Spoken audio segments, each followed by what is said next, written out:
게스만의 장로교회를 치부하시는 윤서멜 목사님께서 요나의 표적 이런 제목으로 말씀을 전하실 때 만남해 받으시기 바랍니다. 오늘 요나의 표적이라는 제목으로 말씀을 전하도록 하겠습니다. 예수님 당시의 유대교 지도자들이 참 좋아했던 것이 표적이었습니다. 그들은 이렇게 기적, 우리로 말하면 미러클, 사인 혹은 마크라고 하는 세미온이라는 이 헬라말의 그 표적은 자연의 큰 변화라든가 또 어떤 큰 출애굽과 같은 그런 사건 이런 것으로 로마 식민에서 우리가 해방하고 또 이 나라가 새롭게 되는 것에 대한 표적을 예수님께 요구했던 것 같습니다. 그때 우리 주님께서는 말씀하시기를 너희들이 이 시대의 그 기후는 잘 이렇게 예측을 한다.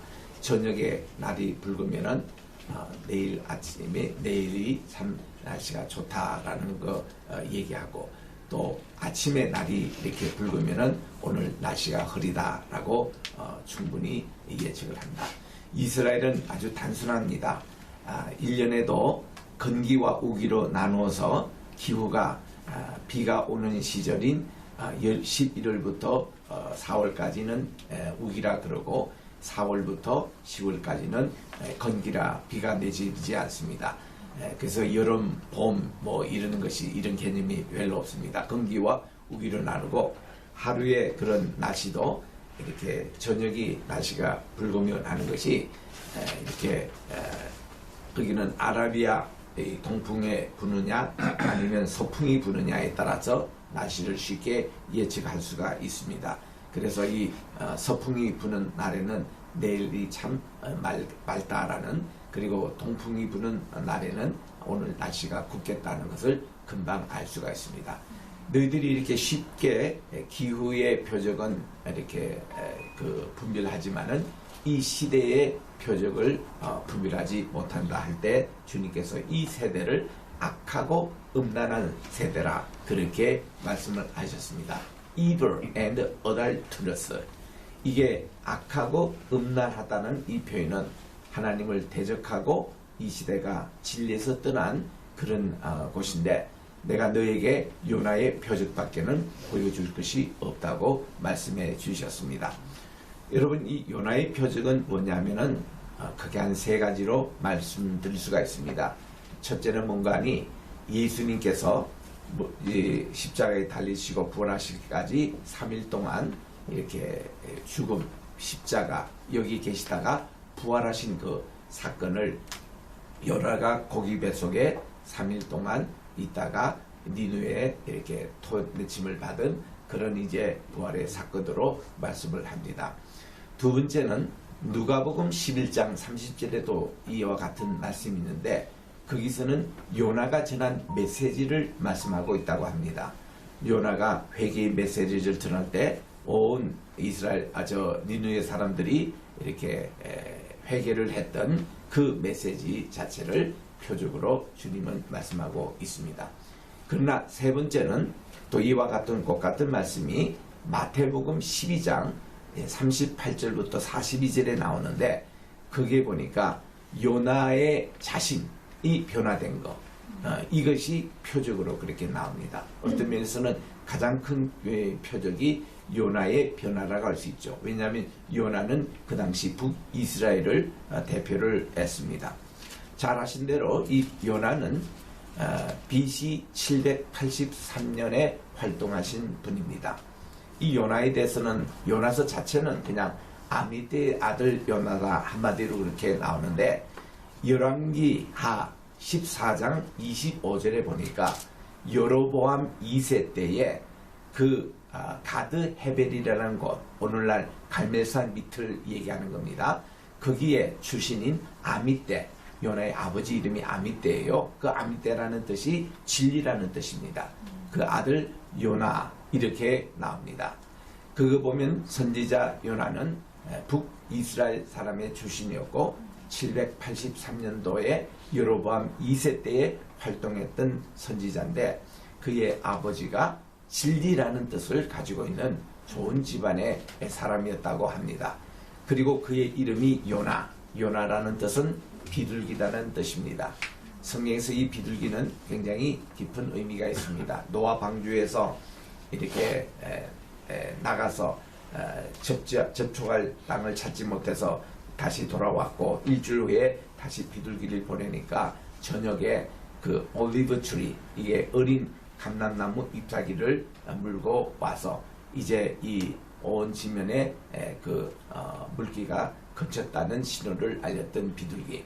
또 예수님께서 침례 받으실 때 이게 성령이 비둘기 형상으로 내려온 것을 본 것을 우리가 볼 때에 이 비둘기는 그 날짐승 가운데서 유일하게 하나님께 제물로 바쳤던 그런 것입니다. 굉장히 순결합니다. 정직합니다. 비둘기는 딱 한쪽 방향을 지시하면 그대로 갔다 오는 날짐승입니다. 그래서 1차 대전 때에 아군이 포위가 됐을 때에 이쪽 아군에서 비둘기로 가지고 발에 전령을 묶어서 메시지를 묶어서 보내면 정확하게 그 고지에 갔다가 다시 돌아오는 게 비둘기였다고 그럽니다. 그래서 이 비둘기라는 이미지가 성경에서 평화를 상징하는 아주 좋은 그런 새의 모습인데 요나의 이름 자체가 그 비둘기였다는 것입니다. 그런데 정작 요나가 사명을 감당할 때는 비둘기와 정반대의 행위를 한 모습을 보게 됩니다. 여러분 잘 아신 대로 이 요나라는 것이 이 히브리의 이름이 신약에 와서는 요한이라고 이렇게 발음을 합니다. 그래서 우리 베드로에 대해서 두 가지 예수님께서 명칭을 하는데 마태복음 16장에서는 바요나 시모나, 바라는 것은 아들이라는 아람 말이고 요나라는 것은 히브리입니다. 그러니까 요나의 아들 바요나, 이거를 요한복음 21장에서는 요한의 아들 시모나 이렇게 말씀해 주셨어요. 그래서 요한의 아들이라는 말이나 바요나라는 말이나 같은 말입니다. 그래서 요나라는 비둘기라는 그 뜻이 이 헬라어로 표현할 때는 요한이라고 그렇게 발음을 했습니다. 그런데 그의 요나의 그 삶이 전혀 선지자의 모습이라는 것은 하나님 말씀을 대언하는 역할을 했는데 하나님께서 어느 날 요나에게 저 니느웨 성에 가서 40일 있으면 성이 망한다는 메시지를 전하라고 했습니다. 요나는 예 알겠습니다. 이게 선지자인데 이게 하나님 말씀을 전하는 대언자인데 그는 하나님 말씀 전하는 것을 거부했습니다. 거부할 뿐만 아니라 도망갔습니다. 가드 헤벨이라는 자기 고향에서 니느웨까지 걸어가면 당시에 30일에서 40일 거리는 그런 먼 여정의 길이었습니다. 그런데 결과론적으로 보면은 요나는 그 먼 길을 떠나지 않고 도망을 갔는데 하나님은 더 빨리 3일 만에 그를 거기에 가서 물고기가 토해냈다는 사실입니다. 인간이 하나님의 뜻을 거부하고 나가면은 그것이 더 빨리 될 줄 알았는데 하나님의 방법은 그보다도 인간의 그보다 더 빨리 요나를 니느웨에 보내주셨다는 사실입니다. 그게 이제 요나가 했던 큰 약점 가운데 하나였습니다. 두 번째는 그 요나서의 전체에 보면은 요나는 자기 고집대로 행해요. 그러나 결과론적으로는 언제나 하나님의 고집이 요나를 이깁니다.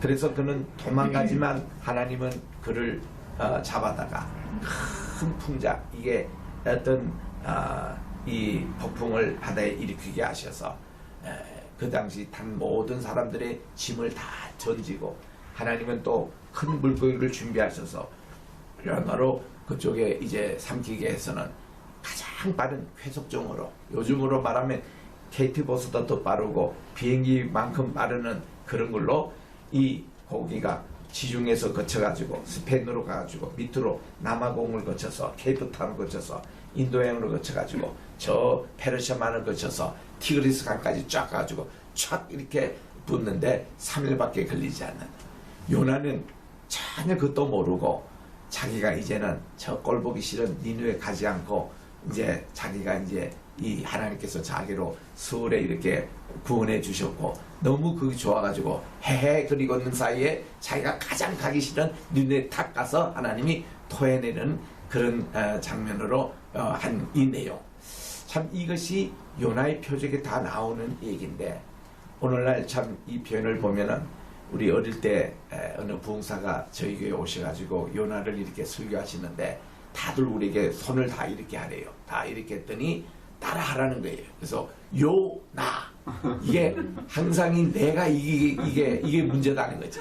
우리가 이게 요나가 바뀌지 않으면 세상이 바뀌지 않는다는 거예요. 그래서 제가 큰 충격을 받은 적이 있는데 참 그 말씀이 맞습니다. 요나가 문제예요. 그래서 여기는 지금 요나가 어떻게 믿음의 사람으로 바뀌었는지를 지금 이 본문에서 말씀하고 있는 내용이거든요. 그게 요나의 표적인 것입니다. 그래서 참 요나는 자기는 자기의 고집대로 도망을 가고 처음은 다시스로 전혀 180도로 다른 방향으로 나갑니다마는 하나님은 그를 더 빨리 그냥 이쪽 사역지에 보냈다는 사실인 것입니다.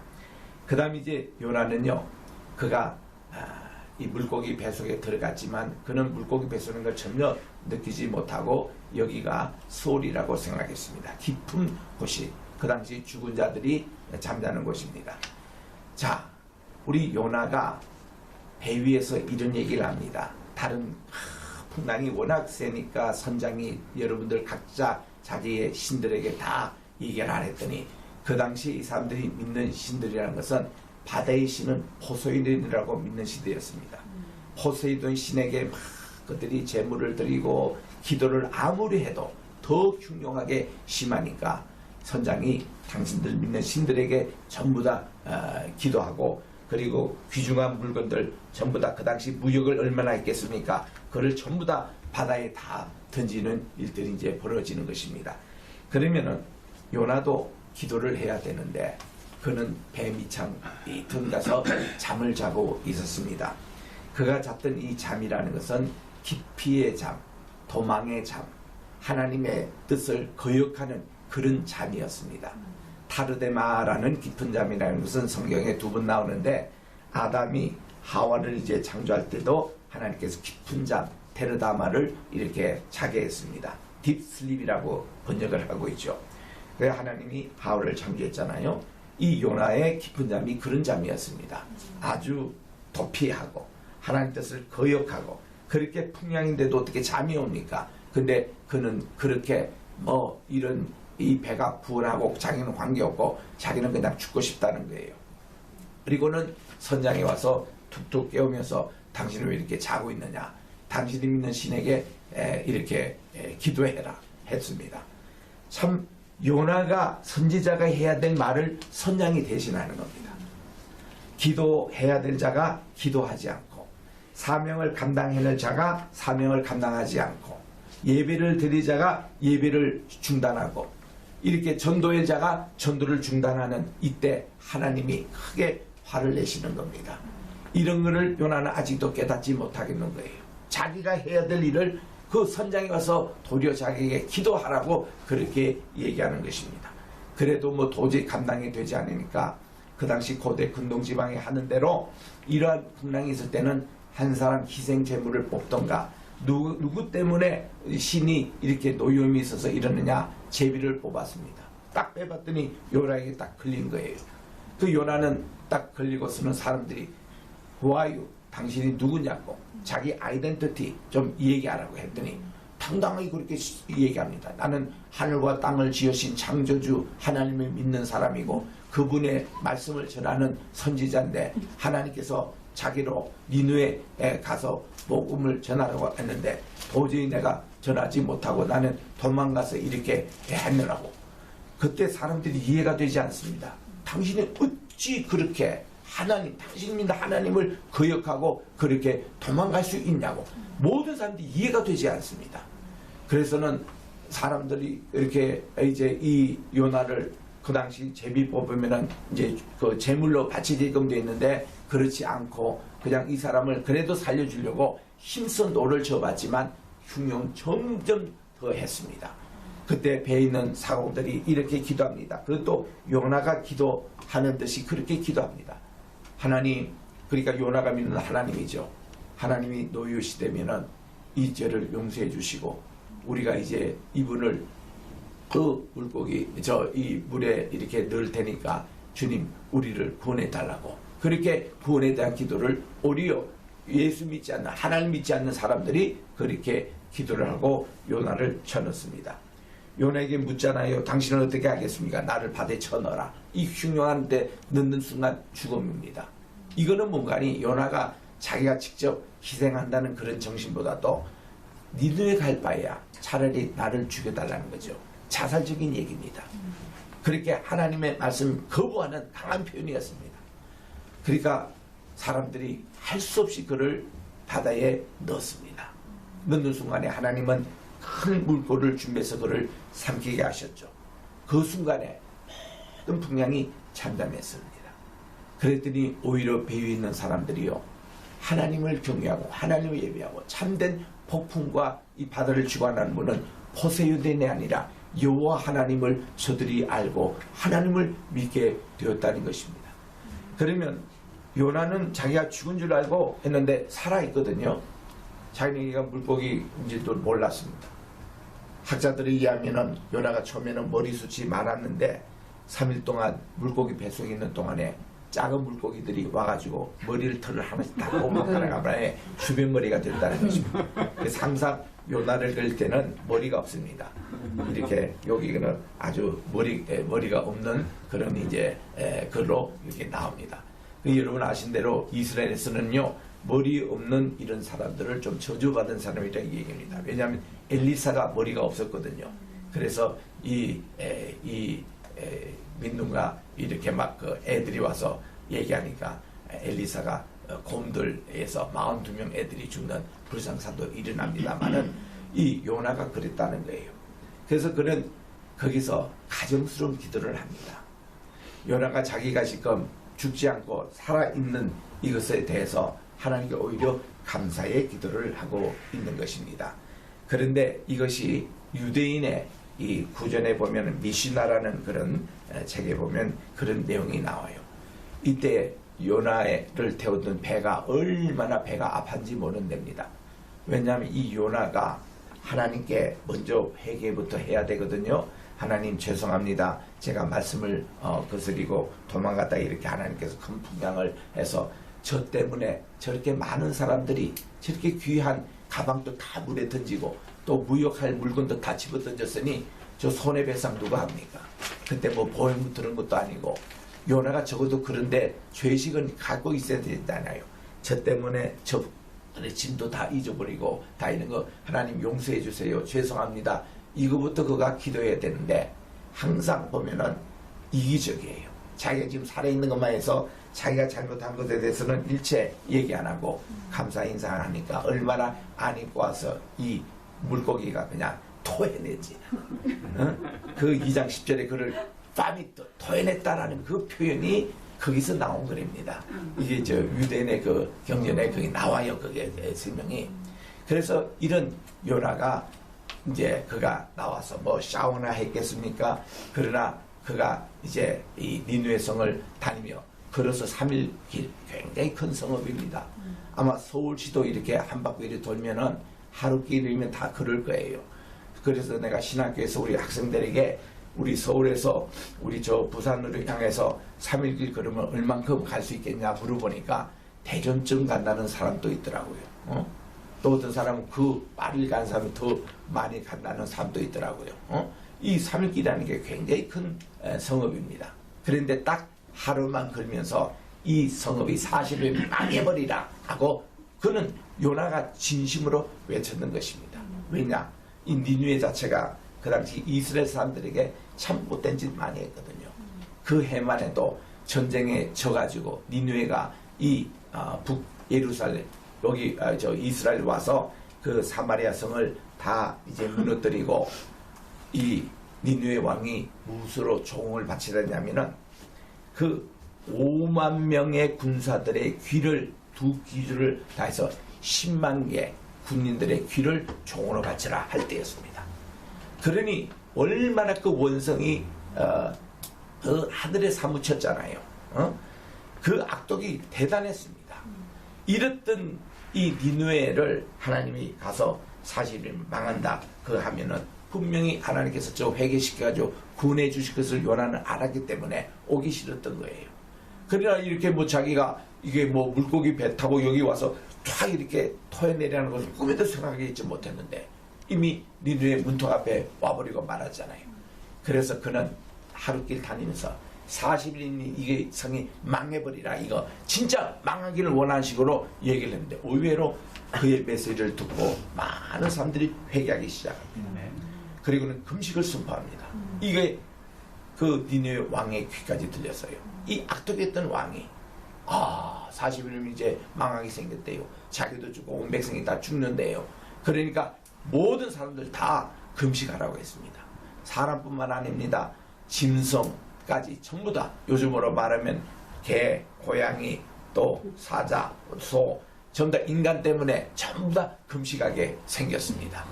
그런데 다 순종했어요. 그랬더니요, 40일이 지나니까 하나님이 이 니느웨 성을 멸망하는 계획을 취소하신 겁니다. 리펜트 하셨다고 그랬습니다. 이 3장 9절에 나오는 리펜트라는 그 표현이 두 가지가 있어요. 회개한다는 말은 인간이 하나님께로 돌아올 때 리펜트라고 그럽니다. 하나님께서 우리에게 리펜트라는 용어를 쓰세요. 그런 무관이 심판의 계획을 돌이키셔서 구원하신다는 그런 뜻입니다. 그 리펜트가 그런 뜻이거든요. 우리가 전가라는 것이 있잖아요. 어떤 것을 이제 대신 이렇게 하는 거. 우리 은행에 가보면 이체한다는 그 말이 트랜스퍼. 이게 트랜스퍼런스를 이체라고 번역하는데 성경적으로는 전가라고 그래요. 전가도 두 가지가 있거든요. 우리가 하나님께는 죄를 전가합니다. 우리의 모든 지은 죄를 주님께 다 맡기고 주님께서 대신 대속의 십자가를 지시고 있고, 또 하나님께서 우리에게 전가해 주시는 게 뭔가니 의의 전가라 그럽니다. 그래서 우리는 죄의 전가, 하나님은 우리에게 의를 이렇게 트랜스퍼, 이 전가시켜 주는 것인데, 리펜트란 말도 그게 있습니다. 같은 슈그라는 히브리 동사를 쓰는데 하나님 편에서는 우리에게 이거를 뉘우치시고 구원을 해 주시는 사건. 우리 하나님께서 구약에서 3번이나 이거 후회하신다, 뉘우친다는 말이 있습니다. 창세기 6장 3절에 사람을 지으심을 후회하시고 노아홍수 내리신 거 있잖아요. 사울을 왕으로 삼으신 것을 뉘우치시고 후회하시고 다윗을 왕으로 삼아 주시잖아요. 또 다윗이 마지막 때에 인구 센서스를 말미암아 하나님께서 심판을 내리시는데 그가 택한 것이 3일 동안 온역, 요즘으로 말하면 코로나 같은 온역이 임하게 해달라고 기도했습니다. 3년 동안 도망자로 3년 동안 기근으로 너무너무 지긋하다 이거지. 짧은 기간 동안에 그 처벌을 받겠다. 그래서 하나님께서 3일 동안 패스틸런스, 전염병을 딱 갔는데 7만 명이 죽은 거예요. 이때 하나님께서 이것을 후회하고 돌이키사 천사에게 그만 죽이라. 그리고는 용서해 준 이 사건으로 구약에서 3번이나 하나님께서 리펜트하는 말씀이 나와요. 근데 여기 지금 요나서에서 또 하나님이 그 구원하시는 걸로 이 심판하시는 것을 리펜트하시고 이렇게 구원의 계획을 이루신 것입니다. 이러니까 요나는 너무너무 화가 나는 거예요. 그 4장 1절 2절에 하나님, 내가 이렇게 하실 줄 알고 그 이스라엘에서 내가 저 다시스로 도망을 하고 그랬지 않습니까? 근데 하나님은 저를 보내주셔서 이렇게 하시냐고 막 화를 냈습니다. 화를 내는 정도가 아니라 이제 41일째 42일째 지나가는데 이미 하나님은 심판을 안 하시고 그는 초막을 딱 짚고서는 야, 오늘도 하나님 구원 이 성을 멸망 안 해주시나 보자. 또 다음 날에도 또 초막을 짚고 이런 요나의 모습, 그게 참 나 자신의 모습이에요. 이스라엘의 모습이었습니다. 그래서 하나님은 이제 요나에게 이런 박능쿨의 교훈을 주십니다. 참 해가 쨍쨍 쬐니까 얼마나 머리칼도 없는 그가 뜨겁겠습니까?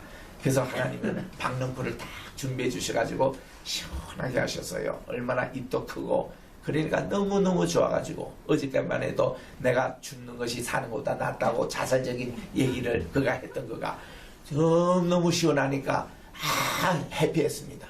그런데 하나님은 그날 밤에 또 벌레를 준비하셔서 박농쿨을 다 먹게 하셨습니다. 그 다음 날에는 하나님께서 동풍을 7배나 더 뜨겁게 하셨습니다.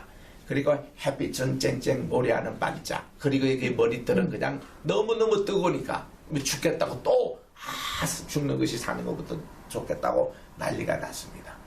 그때 이제 하나님께서 이런 말씀을 하세요. 요나야, 내가 심지도 않고 배양하지도 않는 박농쿨을 하나 아꼈거든.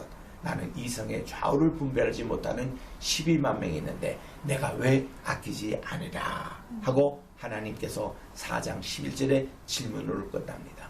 이 질문을 rhetoric question이라 그래요. 수사학적인 질문. 하나님 그 질문으로 그걸로 딱 끝납니다. 끝나지만 그 여운이 남아 있습니다. 이것은 요나뿐만 아니라 모든 이스라엘 백성들에게 하는 얘기였습니다. 그리고 오늘날 모든 불순종하고 자기 뜻대로 살고자 하는 모든 사람에게 묻는 질문입니다. 자, 너는 지금 내 자신의 이기적인 그걸로만 기뻐하지만 하나님의 것은 전체를 우리는 것이다.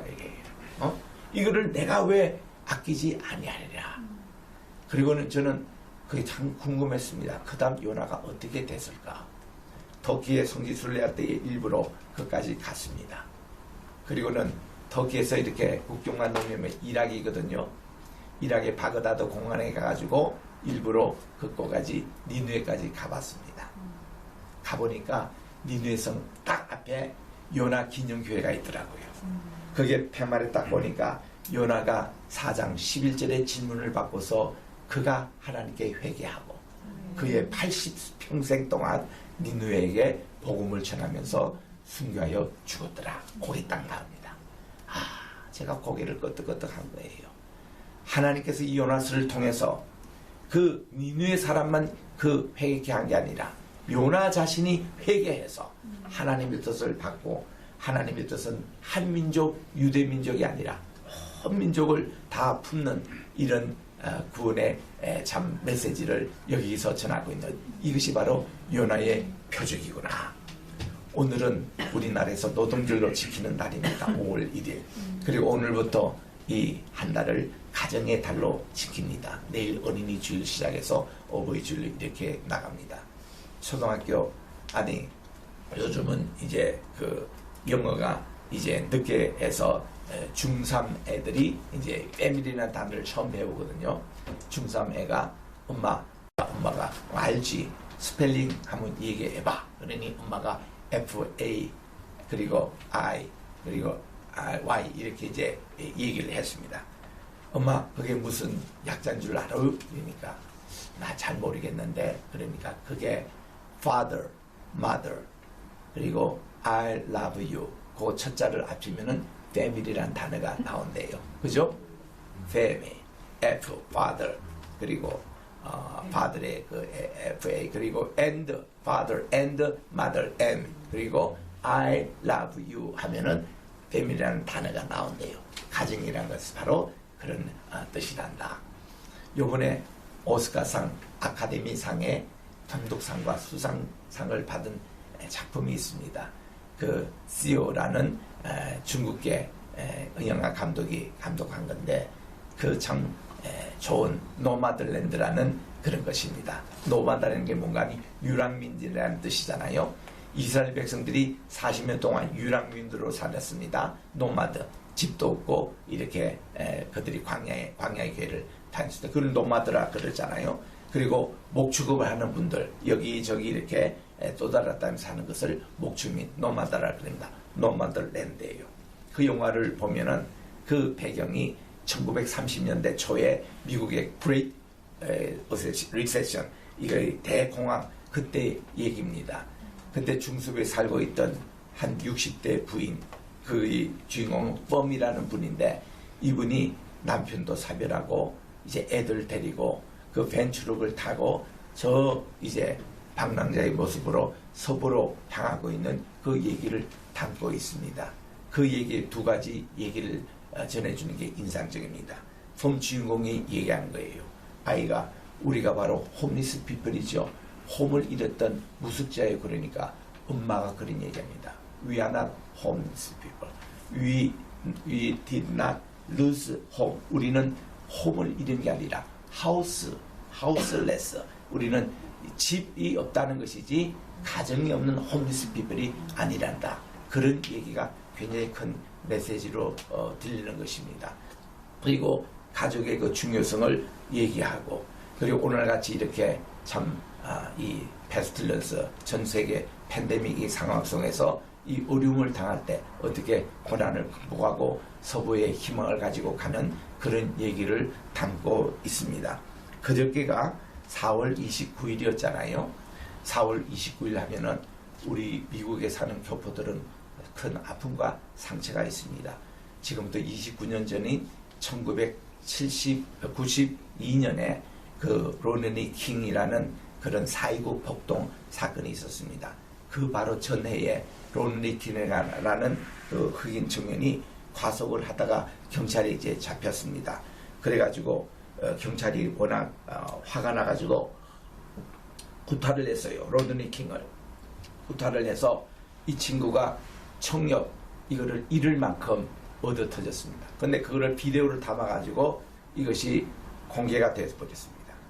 그런데 문제는 4월 29일 이틀 전에 이게 그 재판이 열렸는데 재판의 결과가 그 배심원들이 무죄, 이 4명 백인 경찰관들에게 무죄를 선언했습니다. 그러니 흑인들이 폭동이 일어난 거예요. 인종차별 운동으로 나갔습니다. 나갔는데 하필이면은 로드니 킹 사건이 일어나고 나서 한 달 후에 한인 가게에서 한 아이가 뭐를 이제 그 사러 왔는데 얘가 이상한 강도직 이렇게 뭐를 훔치는 것 같이 이래가지고 그 한인 가게 주인이 총으로 걔를 쏘아가지고 죽인 사건이 있었습니다. 그래서 이 흑인들이 그분들 그에 대해서 한인 대해서 이렇게 참 증오심이 있고 있는데 로너킹 사건으로 배심원들이 저는 무죄 판결을 딱 나니까 이게 이제 분노를 가지고는 이게 이제 불똥이 한인 가게에 튀운 거예요. 6일 동안 폭동이 일어났습니다. 53명이 죽었습니다. 그런데 한인 가게 90%가 부셨습니다. 흑인들이 완전히 한인 가게 이거를 중심으로 부셔서 엄청난 피해가 일어났습니다. 이런 소식이 불똥이 또 미국의 이 애플 무슨 이렇게 사과를 파는 청과 여기서 또 일어날 뻔했습니다.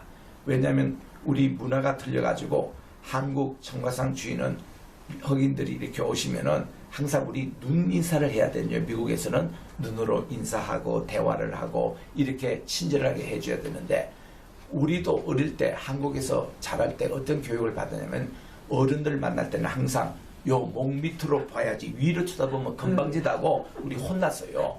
그래서 우리는 이렇게 눈 이렇게 맞추는 것에 문화가 이렇게 익숙하지 못하고 눈에 있습니다. 이 애플 파는 이 청과장 주인이 흑인들을 보면 꼭 그렇게 눈을 마주치지 않고 위투를 했습니다. 그러나 흑인들은 평소에 분노를 했어요. 저 친구 나를 우리를 우습게 알구나 무시하구나. 지들은 뭐 벤츠 타고 다니면서 우리 흑인 동네에서 돈 다 떨면서 우리 공동체에 대해서는 하나도 도네이션 안 하구나. 이런 부불 감정이 그 뉴욕에서도 터져버리고 말았습니다. 그래가지고 이 결국은 그 가게가 문 닫고 한옥 광택이 굉장히 힘들 그때에 불똥이 또 필라델피아에 질 뻔했었는데 필라델피아에도 한인 가게들이 거의 다 곤충차고 이렇게 하고 있거든요. 굉장히 위험해요. 그런데 우리 황준성 목사님 중심으로 우리 흑인 지도자들과 이를 다 초청해서 다 교류 관계를 맺었습니다. 그리고 한국에 모셔다가 큰 교회도 방문하게 하고 한국의 유적지도 보게 해서 열흘 동안 잘 대접하고 그렇게 다시 갔더니 이분들이 흑인 사회에 가셔가지고 다 이분들이 큰 교회 목사님들 또 경찰서장님들 또 이런 여러분들을 이렇게 해서 다 이 흑인 사회를 잠재웠던 아주 굿 샘플이었습니다. 그 일을 20년 동안 하셨어요. 그 황준성 목사님은 미국 사회에서는 흑인에서 완전히 비숍이라고 일컫습니다. 우리 흑인 모든 교회 감독님으로 굉장히 존경받는 분이에요. 이거를 해 오셨습니다. 그래서 이번에 우리 아카데미 수상에도 정말 미들랜드 이것을 받게 됐고 한국에도 우리 정말 작년에 이어서 미나리라는 그런 것으로 2개 또 상을 받았잖아요. 우리 윤여정 씨가 이렇게 여조연상 받으시고, 또 감독에게는 이 외국인 그걸로서 최고상이라 해서 정의사, 이분도 크리스찬입니다. 그래서 참 이 2분 크리스찬들이 이번에 참 이렇게 상을 받게 되는 쾌거를 또 이루게 된 건데, 이것이 요즘 아시아 범죄, 우한 폐렴이 중국에서 시작이 됐다 해가지고 지금 미국에서는 각 진역에 아시아 우리 한국 사람도 같이 다 들어가요. 이런 막 피해가 그냥 뉴욕이다, 아틀란타다, 지금 LA다 이렇게 막 번지고 있는데, 이런 또 아카데미 상으로 말미암아 인종 화합이 이루어지는 이런 모습을 볼 때에 오늘 우리 요나서가 주는 교훈이 그것입니다. 이스라엘만 구원이 아니라 하나님은 온 세계 사람 구원이다. 그리고 흑인, 백인, 인종의 갈등이 아니다. 하나님은 모든 사람을 보편적으로 다 구원하시길 원하거든. 누구든지 예수를 믿는 자는 다 구원을 얻게 된다. 이 세계적인 복음의 소식이 요나의 표적인 것입니다. 우리부터가 내가 요나, 내가 변하는 게 가장 큰 표적입니다. 이 시대. 그래서 우리는 이것을 통해서 우리 한국 백성들이 한 분 한 분이 우리 요나처럼 이렇게 변해서 세계적인 사람 돼서 친선 민족으로서 이 세계를 구원하는 데 앞장서시기를 주의 이름으로 축원합니다. 네. 하나님 아버지 감사합니다. 오늘 이 아침에 주신 요나의 표적 잘 저희들이 귀담아 우리 한국 민족을 통해서 이 세계에 하나님의 주의 복음을 전하게 하시고 우리 온 민족을 사랑하신 이제 가정의 달을 오늘부터 시작을 합니다. 온 세계가 한 가족이라는 것, 우리 사도행전 17장 26절에 보니 바울이 아테네에서 설교한 대로 하나님께서 이 온 인류를 한 혈통으로 창조해 주시고, 이 말씀을 꼭 기억하면서 우리가 우리 한국 민족을 통해서, 한국의 또 통일을 통해서 이 세계가 동서와 남북이 하나로 화합되는 그 일에 앞장서는 우리 민족이 되게 도와주시옵기만을 예수님의 이름으로 기도합니다. 아멘.